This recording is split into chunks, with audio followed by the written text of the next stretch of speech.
মৌলানা সাদ সাহেবের অনুসারী, আর একটা ওলামা গ্রুপ, মৌলানা জোবাইর সাহেব গ্রুপ, আর একটা ইঞ্জিনিয়ার ওয়াসিফ সাহেবের গ্রুপ। আমরা দুই গ্রুপ নিয়ে আসন্ন ইজতেমা নিয়ে আলোচনা করেছি এবং খুব থ্রেড বেয়ার ডিসকাশন হয়েছে, আলোচনা হয়েছে পুঙ্খানুপুঙ্খভাবে। যেহেতু সামনে নির্বাচন, আইন শৃঙ্খলা রক্ষাকারী বাহিনী নির্বাচন নিয়ে এখন ব্যস্ত, ইলেকশনের আমেজ শুরু হয়েছে। তো ইজতেমা করতে গেলে অনেক মানুষের সমাগম, ল এনফোর্সমেন্ট এজেন্সির ইনভলভমেন্ট আছে। তো আমরা সিদ্ধান্ত নিয়েছি ইজতেমা হবে ইলেকশনের পরে, ইলেকশনের পরে ইজতেমা অনুষ্ঠিত হবে।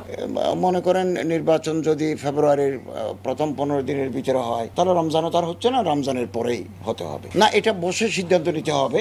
তবে ইলেকশনের আগে হচ্ছে না, ইলেকশনের পরে সুবিধাজনক সময়ে তারিখ নির্ধারিত হবে। না, সময় ঠিক হয় নাই, তবে নির্বাচনের আগে হচ্ছে না। ইজতেমাটা উভয় গ্রুপের ইজতেমা নির্বাচনের পরেই অনুষ্ঠিত হবে। উভয় গ্রুপের এটা সম্মতি আমাদেরকে দিয়েছেন, 3 জন উপদেষ্টার সামনে ওনারা এটা আমাদের কথা দিয়েছেন। একসাথে হওয়ার সুযোগ নাই, পরিস্থিতি এমন ভাবে গড়াইছে যে একমাত্র স্মার্ট সিটি বসুন্ধরা, আধুনিকতায় এক ধাপ এগিয়ে।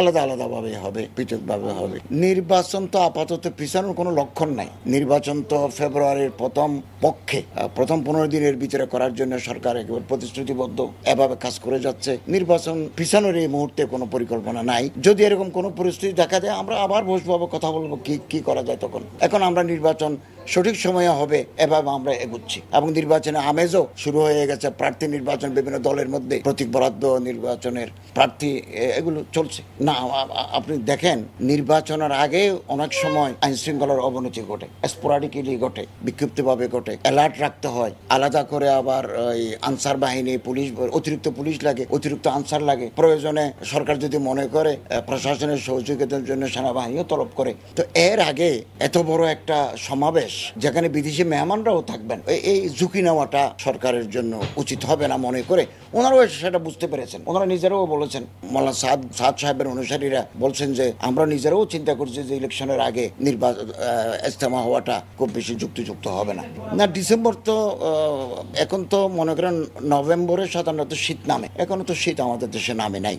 তো এটা বিশেষ পরিস্থিতির কারণে একটু পিছাচ্ছে, এই আর কি।